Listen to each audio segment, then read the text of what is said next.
Hello viewers, welcome back to Himalayan Education hub.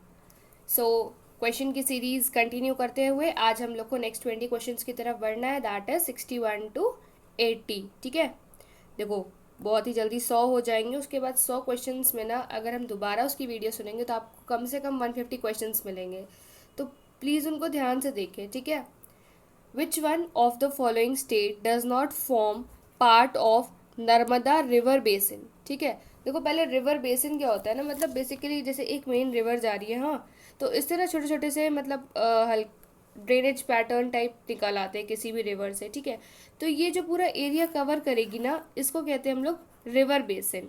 ठीक है, अब हमसे किस बारे में बात करी गई है? नर्मदा रिवर बेसिन के बारे में।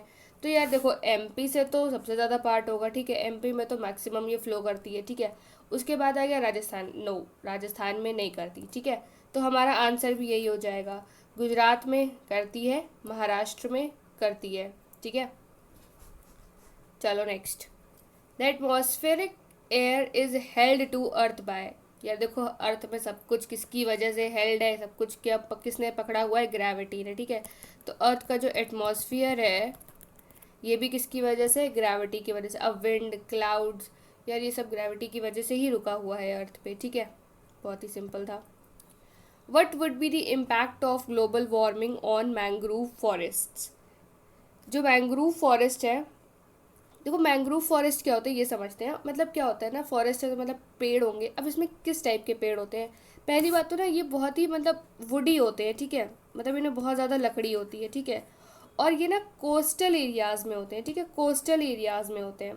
मतलब इनका देखो, अब कोस्टल एरिया एक तरफ पानी है, ठीक है, एक तरफ लैंड है, मिट्टी है, तो ये कैसी हो जाएगी? मडी, मतलब नहीं, मार्शी टाइप एरिया हो जाएगा। ठीक है, तो ये उस टाइप के एरियाज़ में मिलते हैं ऐसे ट्रीज। ठीक है, और बेसिकली क्या होता है ना, वुडी प्लांट्स होते हैं that occupy coastal area with brackish water. Brackish water समझते हो क्या होता है? Brackish water is a mixture of खारा पानी एंड मीठा पानी। ठीक है, मतलब सॉल्टी वाटर, सॉल्टी सलाइन जिसको कहते हैं। ठीक है, प्लस स्वीट वाटर। ठीक है, मीठे पानी एंड खारा पानी, इसको हम लोग, जब दोनों पानी का मिक्सचर होता है ना, इसको हम लोग कहते हैं ब्रैकिश वाटर। ठीक है, ये ऐसे होते हैं मैंग्रोव फॉरेस्ट में ट्रीज। क्या इनमें वुड्स बहुत ज़्यादा होती हैं? ठीक है, मार्शी एरिया होता है, मडी बॉटम्स होते हैं, और ब्रैकिश वाटर। ठीक है, तीन चीज़ें याद रखनी है। तो क्या है, what would be the impact of global warming on mangrove forest? ठीक है, तो they will grow more luxurious. हाँ ठीक है, large areas of mangrove will be submerged. नहीं, ऐसा क्यों होगा? The role as carbon sinks will become more important. Yes, ये भी सही है। तो हमारा आंसर क्या बनेगा ना, ए एंड सी बोथ बनेगा। ठीक है, केवल ए नहीं ले सकते हम लोग, क्यों? Sea option is also right. Next, the land between two rivers is called. यार ये बहुत सिंपल है, क्लास 9th में पढ़ा था शायद, जो मुझे याद आ रहा है। ठीक है, तो इसका आंसर है क्या? दोआब। क्या इसके आंसर? दोआब। नेचुरल लीव्स, ये पता है क्या होता है? चलो बताते हैं, व्हाट इज़ नेचुरल लीव्स। जैसे मान लो कभी बाढ़ आई, हाँ, तो बाढ़ में क्या होगा? यहाँ पानी भर जाएगा। ठीक है, बाकी फिर बाढ़ कम हो जाएगी। ठीक है, तो जब यहाँ पानी भरेगा ना, तो कुछ ना कुछ सेडिमेंट्स यहाँ इकट्ठे होंगे, पेबल्स हो गए, कंकड़ हो गए। हाँ, अब मान लो दोबारा बाढ़ आ गई, ठीक, ये एरिया तो ऐसे ही रहेगा। ठीक है, फिर यहाँ पानी भर जाएगा, लेकिन जो पेबल्स की संख्या होगी ना, यहाँ पे बढ़ जाएगी। पहले थे और बार बार फ्लड आ रहा है, ब्लड ठीक है, बार बार फ्लड आ रहा है, तो क्या होगा? ये बढ़ता जाएगा। ठीक है, तो एक टाइम ऐसा आएगा, एक टाइम क्या आएगा, मतलब धीरे धीरे ना इसके कॉर्नर्स पे पेबल्स एंड कंकड़ वगैरह जो कुछ होगा बहुत ज़्यादा हो जाएगा। तो इसी को क्या कहा जाता है? नेचुरल लीव्स कहा जाता है। नेचुरल लीव्स कहा जाता है। ठीक है, और इस क्वेश्चन का आंसर क्या बनेगा? दो आप बनेगा। Ice glaciers melting is a common phenomena linked to the rise in sea water level. यार सबको पता है ग्लेशियर्स बहुत तेज़ी से मेल्ट हो रहे हैं, हमारा ओशन लेवल वाटर बढ़ रहा है just because of global warming. ठीक है, तो क्या क्वेश्चन है? The glaciers are predominantly present in. यार देखो, हम सब जानते हैं सबसे ज़्यादा ग्लेशियर्स की बात करें अगर हम लोग, तो वो कहाँ पे हैं? तो वो कहाँ पे है? अंटार्कटिका वाले रीजन में। ठीक है, सिंपल था ये question. Jog falls in Karnataka. ठीक है, कर्नाटका में एक वाटरफॉल है जिसका नाम क्या है? जॉग फॉल्स। ये ना किस नदी के ऊपर है? किस नदी के ऊपर है। देखो स्टेट हमको पता चल गया कहाँ पे है, कर्नाटका में, ठीक है। और हमसे क्या पूछा है, रिवर पूछा हुआ है, तो किस नदी के ऊपर होंगे, श्रावस्ती नदी के ऊपर होंगे, ठीक है, श्रावती रिवर के ऊपर होंगे। और ये श्रावती रिवर किस एरिया में पड़ेगी ना, वेस्टर्न घाट्स वाले एरिया में आ जाएगी, ठीक है। और एक इम्पॉर्टेंट, हाँ, जॉग फॉल्स है ना, इसको हम लोग एक नाम से और जानते हैं, ठीक है। उसका अदर नेम क्या है, गेरुसोपे, ठीक है, गेरुसेप्पे फॉल्स। मे भी प्रोनाउंसिएशन गलत हो यार, लेकिन स्पेलिंग सही है, हाँ। जॉग फॉल्स का दूसरा नाम क्या है, गेरुसोपे फॉल्स। चलो नेक्स्ट। नेक्स्ट क्या, पहले तो इसी का जान लेते हैं। देखो कावेरी रिवर का ओरिजिन पता है, कावेरी रिवर का ओरिजिन अगर बात करें तो क्या है, ब्रह्मगिरी रेंज, ठीक है, ब्रह्मगिरी रेंज, ठीक है। गोदावरी की बात करें तो ये कहाँ है, त्रिम्बक हिल्स, कहाँ पे पड़ेगी, नासिक में पड़ेगा। और कृष्णा रिवर का तो यार बहुत सिंपल है, इसको यहाँ लिख देते हैं, महाबलेश्वर, ठीक है, ये भी नासिक वाला एरिया हो गया। Next, which state in India has largest coast line. Coast line का मतलब पता है क्या है, जैसे ये एक लैंड है, ठीक है, एक तरफ पानी है और एक तरफ से लैंड हो गई, ऑब्वियस सी बात है। तो ये जो है ना, सबसे ज़्यादा तटीय रेखा किसके साथ शेयर करती है, कौन सा स्टेट, कौन सा स्टेट, तो ये स्टेट का नाम हो जाएगा गुजरात, ठीक है। गुजरात बात करें तो सबसे वेस्ट वाले साइड में पड़ता है ना हमारा, कुछ ऐसा शेप, ठीक है, ये हमारा गुजरात वाला एरिया। तो इधर क्या है हमारा, क्या है ये, अरेबियन सी है, ठीक है। तो ये सबसे ज़्यादा कोस्ट लाइन कौन शेयर करता है, गुजरात करता है, ठीक है। गुजरात के साथ हमारा रन ऑफ कच्छ वाला डिस्प्यूट भी है, किसके साथ, पाकिस्तान के साथ है, राइट। और अगर देखो स्टेट की बात है, अगर हम लोगों ने यूटी की बात करी होती ना, अगर हम लोगों ने यूटी की बात करी होती इसी सेम क्वेश्चन पे, लार्जेस्ट कोस्ट लाइन, तो उसका आंसर क्या होता, अंडमान एंड निकोबार आइलैंड्स, ठीक है। चलो आगे बढ़े। Which country India has the longest international boundary. International boundary भी समझ रहे होंगे, ठीक है, इस तरफ होगी तो दोनों तरफ लैंड, लेकिन ये अगर हमारी इंडिया है, ये अगर इस साइड हमारी इंडिया है, तो इस साइड कोई और कंट्री होगी, ठीक है। तो ऐसा किस कंट्री के साथ है, लॉन्गेस्ट बॉर्डर किसके साथ शेयर होता है हमारा, बांग्लादेश के साथ होता है, ठीक है। किसके साथ होता है हमारा, बांग्लादेश के साथ होता है। अब अगर हम बात करें कि एक बार नेबरिंग स्टेट्स भी पढ़ लेते हैं, नेबरिंग स्टेट्स कह रहे हैं, मतलब कौन सी कंट्री के साथ कौन कौन से बॉर्डर लगते हैं, जो हमारे चार ऑप्शन है, ठीक है। नेपाल के साथ बात करें तो सबसे पहले आ जाएगा हमारा उत्तराखंड आ जाएगा, ठीक है। देन थोड़ा नीचे आएंगे यूपी, बिहार, वेस्ट बंगाल, सिक्किम, ठीक है। पाकिस्तान की बात करेंगे, सबसे पहले लगेगा लद्दाख, जम्मू कश्मीर लगेगा, पंजाब लगेगा, राजस्थान, और नीचे आते हैं तो गुजरात, ठीक है। चाइना के साथ बात करेंगे, लद्दाख वाला एरिया तो लगेगा ही लगेगा, ठीक है। हिमाचल प्रदेश, उत्तराखंड, सिक्किम एंड अरुणाचल, ठीक है। और बांग्लादेश के साथ यार तो सबसे लॉन्गेस्ट है, इसका तो जानना बनता ही बनता है। सबसे पहले तो वेस्ट बंगाल लग जाएगा, हाँ, क्योंकि इसी के ऊपर डिवाइड होने से तो बना है, ठीक है। ईस्ट बांग्लादेश ही तो, सॉरी, ईस्ट बंगाल ही तो आज क्या कहलाता है, बांग्लादेश कहलाता है, ठीक है। वेस्ट बंगाल हो गया, आसाम हो गया, मेघालय हो गया, मेघालय के बाद अगर हम आते हैं तो त्रिपुरा हो जाएगा, त्रिपुरा के और आगे बढ़ते हैं तो मिज़ोरम हो जाएगा, ठीक है। नेबरिंग स्टेट्स है सबसे ज़्यादा बांग्लादेश के साथ, ठीक है। सबसे कम की बात करें तो पता है किसके साथ होगा, किसके साथ होगा, सबसे कम की बात करते हैं तो, सबसे कम की बात करेंगे तो हो जाएगा ये कुछ अफ़गानिस्तान के साथ, ठीक है। किसके साथ हो जाता है फिर, अफ़गानिस्तान, ठीक है। कितना, 106 किलोमीटर्स केवल, ठीक है, ना ही टच करे तो ये अच्छा है। When does solar eclipse takes place? Solar eclipse कब टेक प्लेस करता है, ओ सोलर एक्लिप्स के फिनोमिना कब होता है, कब होता है, जब moon is between the sun and earth, ठीक है। जब कैसी सिचुएशन बनती है, मून मतलब ये सन है, ये छोटा सा मून है और थोड़ी सी बड़ी हमारी अर्थ हो गई, ठीक है। दिस इज़ द कंडीशन, इसको हम लोग क्या कहते हैं, सोलर एक्लिप्स कहते हैं, ठीक है। ऐसे ही एक लूनर एक्लिप्स भी तो होता है, लगे हाथ उसको भी जान लेते हैं क्या होता है। What is lunar eclipse? जब क्या होता है, अर्थ बीच में आ जाती है, ठीक है। यहाँ पे क्या है, मून बीच में है। ऐसे ही जब सन होता है उससे छोटी सी अर्थ होती है और उससे छोटा हमारा मून होता है। This condition is called lunar, ठीक है। This condition is called solar eclipse.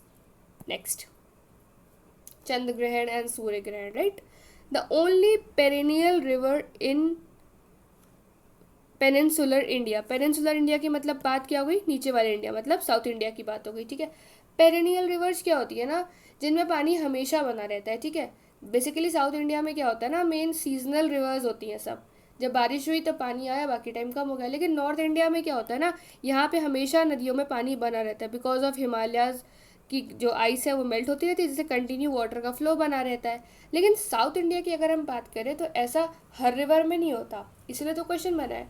ऐसा केवल एक रिवर में होता है, और वो कौन सी नदी में होता है, कावेरी में। किस में होता है, कावेरी में। इसीलिए इस कावेरी नदी को हम लोग क्या कहते हैं, गंगा ऑफ साउथ इंडिया, ठीक है। क्या कहते हैं, गंगा ऑफ साउथ इंडिया, क्योंकि इसमें भी पानी हमेशा बना रहता है, गंगा नदी में भी हमेशा पानी बना रहता है, ठीक है, इसलिए इसको। अब शायद आपके मन में डाउट आ रहा हो कि गंगा ऑफ साउथ तो गोदावरी को कहते हैं, ठीक है। तो ये बात सही है, गंगा ऑफ साउथ की बात करें ना, गंगा ऑफ साउथ की बात करें तो डेफिनेटली इसका आंसर गोदावरी होगा, ठीक है। लेकिन गंगा ऑफ साउथ इंडिया अगर लग जाता है देन इसका आंसर क्या होगा, कावेरी होगा, ठीक है। Next, largest peninsular river in India. अभी हमने क्या बात करा, पेरिनियल रिवर, ठीक है, साउथ की। अब किसकी बात कर रहे हैं, पेनिनसुलर रिवर। लार्जेस्ट साउथ की कौन सी हो जाएगी, ठीक है, लार्जेस्ट साउथ की कौन सी हो जाएगी, तो इसका आंसर क्या बनेगा, गोदावरी बनेगा। गोदावरी का ओरिजिन हमने बात बता चुके हैं, कहाँ से होगा, त्र्यंबकेश्वर से, त्र्यंबकेश्वर से, ओके। और ये त्र्यंबकेश्वर से निकली निकली निकली और इस साइड जाके गिर जाएगी ये, तो इधर क्या है, बे ऑफ बंगाल। तो ये मोहाना अपना कहाँ बनाएगी, बे ऑफ बंगाल में बनाएगी, ठीक है। आगे बढ़े, equinox occur when the sun is vertically above, ठीक है। इक्विनॉक्स का मतलब क्या हुआ, डे और नाइट इक्वल है, ठीक है। ये हमारी अर्थ है, ये हमारा इक्वेटर है, ठीक है। कल के वीडियो में, आई थिंक लास्ट वीडियो में हमने बात की थी कि डे और नाइट कब इक्वल होते हैं, ठीक है। जितना हम इक्वेटर के पास रहते हैं ना, जितना इक्वेटर के पास सन रहता है ना, उतना ही ज़्यादा डे नाइट में फ़र्क आता है, ठीक है। जैसे ये बिल्कुल ही इस पे इंसिडेंट होगा ना, तो बिल्कुल डे और नाइट बराबर होंगे, 12 घंटे का रात, 12 घंटे की दिन। लेकिन जैसे जैसे सन ऊपर जाएगा, या यहाँ पे ट्रॉपिक ऑफ कैंसर या ट्रॉपिक ऑफ कैप्रिकॉर्न पे इफेक्ट करेगा ना, इस पे इंसिडेंट होगा ना, तो डे और नाइट की ड्यूरेशन में बहुत ज़्यादा अंतर आ जाता है, ठीक है। सिमिलरली, तो हमारा क्वेश्चन क्या है, equinox occur when the sun is vertically above. Equinox का मतलब ये होता है, और इस कंडीशन का मतलब क्या हुआ, सन बिल्कुल इक्वेटर पे वर्टिकल है, ठीक है, बिल्कुल उसी पे इंसिडेंट है, ठीक है। इक्विनॉक्स वाला पॉइंट हो गया, ठीक है। पोल्स तो यार हो ही नहीं सकता, ठीक है। चलो आगे बढ़े, लेकिन हाँ एक पॉइंट और रह गया इसमें। इक्विनॉक्स में क्या होता है ना, इक्विनॉक्स साल में 2 बार पड़ता है, ठीक है। साल में 2 बार कब पड़ता है, एक पड़ता है ये मार्च में। कब पड़ता है ये, मार्च में पड़ता है। तो जो मार्च वाला होता है ना, इसको हम लोग कहते हैं स्प्रिंग इक्विनॉक्स, स्प्रिंग इक्विनॉक्स, ठीक है। और एक कब पड़ता है, ये सितंबर के टाइम में पड़ता है, ठीक है। इसको हम लोग क्या कहते हैं, ऑटमनल, ऑटमनल इक्विनॉक्स, ठीक है। साल में 2 बार पड़ता है, एक बार मार्च के टाइम पे, एक बार सितंबर के पे। मार्च वाले को क्या कहते हैं, स्प्रिंग इक्विनॉक्स, एंड सितंबर वाले को क्या कहते हैं, ऑटमनल। एक नाम और होता है ऑटमनल के साथ साथ, फॉल इक्विनॉक्स, ठीक है, इसको याद रखेंगे। ये नॉर्दर्न हेमिस्फीयर की बात कर रही हूँ मैं, ठीक है। The layer of atmosphere close to earth surface is called. Last video में भी इसका एक क्वेश्चन था इससे रिलेटेड, ठीक है। तो उसमें मैंने बताया था कि अर्थ के ऊपर जितनी लेयर होती हैं लाइन बाय लाइन कौन सी होती है, ठीक है। तो इस बार इसमें फिर से बात कर लेते हैं, क्योंकि रिविजन तो करना ही होता है बार बार। सबसे पहले आती है ट्रोपोस्फियर, फिर आती है स्ट्रेटोस्फियर, फिर आती है मेसोस्फियर, फिर आती है आयनोस्फियर, देन कम्स एक्सोस्फियर, ठीक है। हमसे क्या पूछा गया, क्लोज टू अर्थ। अब क्लोज टू अर्थ की बात मतलब सबसे नीचे, तो क्या हो जाएगा आंसर, ट्रोपोस्फियर, ठीक है। देखो ये हमारी अर्थ थी ना, तो सबसे क्लोज क्या है, troposphere. Which among the following places India's first steel factory, India की पहली steel factory. Please don't get confuse, Bhilai मत टिक करिएगा, भिलाई में इंडिया का सबसे बड़ा स्टील प्लांट है, ठीक है। लेकिन हमसे क्वेश्चन क्या पूछा गया है, फर्स्ट, फर्स्ट, ठीक है। तो इसका आंसर क्या है, बर्नपुर, ठीक है। इसका आंसर क्या है, बर्नपुर, ठीक है। ये कब स्टैब्लिश हुई थी ना, 1870 में, ठीक है। लेकिन ये तब प्रॉपरली नहीं स्टैब्लिश हुई थी। 1870 में एक सज्जन थे जिनका नाम था जेम्स एर्स्टीन, ठीक है। इन्होंने ना केवल एक स्मॉल सा प्लांट लगाया था, ठीक है, उस टाइम पे स्टील का। लेकिन है तो रहेगी तो फर्स्ट ही ना। And Bhilai is the largest. Which among the following is not located in Dehradun, मतलब इनमें से 3 तो देहरादून में है ही, ठीक है। कौन सा नहीं है, Indian institute of petroleum, yes है। फॉरेस्ट सर्वे, देखो ये तो श्योर है, क्योंकि उत्तराखंड में तो बेसिकली पूरा फॉरेस्ट या माउंटेनियस एरिया है, ठीक है। वेजिटेशन बायोडाइवर्सिटी वहाँ पे बहुत ज़्यादा है, ठीक है। तो ये तो होना ही है। वाइल्ड लाइफ पक्का हो गई, उसी से रिलेटेड है, ठीक है। हिंदुस्तान एंटीबायोटिक्स, नहीं, ये कहाँ पे है, ये हमारा है तो उत्तराखंड में ही, लेकिन कहाँ पे, ऋषिकेश, हरिद्वार वाला एरिया, ठीक है। ये वहाँ पे नहीं है। हिंदुस्तान एंटीबायोटिक्स ये कहाँ पे है, ऋषिकेश में, ठीक है। The lowest population density is found in which of the following UT, lowest lowest population density. यार देखो हाईएस्ट पूछा जाएगा तो मुझे नहीं लगता किसी को भी प्रॉब्लम होगी, ठीक है। हाईएस्ट यूटी की बात कर रहे हैं तो यार देखो सबको उसका आंसर पता है, दिल्ली कितना पॉपुलेटेड है, ठीक है। और लेकिन लोएस्ट पूछा है हमसे, तो इसका आंसर क्या बनेगा ना, अंडमान निकोबार बनेगा, ठीक है। इसका आंसर क्या बनेगा, अंडमान निकोबार बनेगा। दादरा नगर हवेली दमन एंड दीव ये मर्ज कर दिए गए, ठीक है। रिमेंबर कितनी यूनियन टेरिटरीज है इंडिया में, 28, remember. Which of the following is the most populous island of India, ठीक है। मोस्ट पॉपुलस आइलैंड, देखो वैसे तो तुरंत ही हम लोग कह सकते हैं सैलसेट आइलैंड है, ठीक है। और ये कहाँ पे है, महाराष्ट्र में। लेकिन भैया ये तो ऑप्शन में हमें दिख नहीं रहा है, ठीक है। लेकिन हम नन ऑफ द अबव नहीं लगाएंगे इसमें, क्यों, विच अमंग द फॉलोइंग, जो ऑप्शन दिए बेटा उसी में से बताओ, अपना दिमाग ना लगाओ, ठीक है। क्वेश्चन ये कह रहा है, तो इसके अकॉर्डिंग की बात करेंगे तो क्या है, माजुली, माजुली ये कहाँ पे है, आसाम में है। ये क्या है, लार्जेस्ट रिवराइन आइलैंड है, ठीक है। लार्जेस्ट आइलैंड है जो कि रिवर में है, ठीक है। सैलसेट है वैसे, बट ऑप्शन में नहीं तो हम क्या कर सकते हैं, ठीक है। सैलसेट आइलैंड का महाराष्ट्र में पड़ता है। आगे बढ़ते हैं।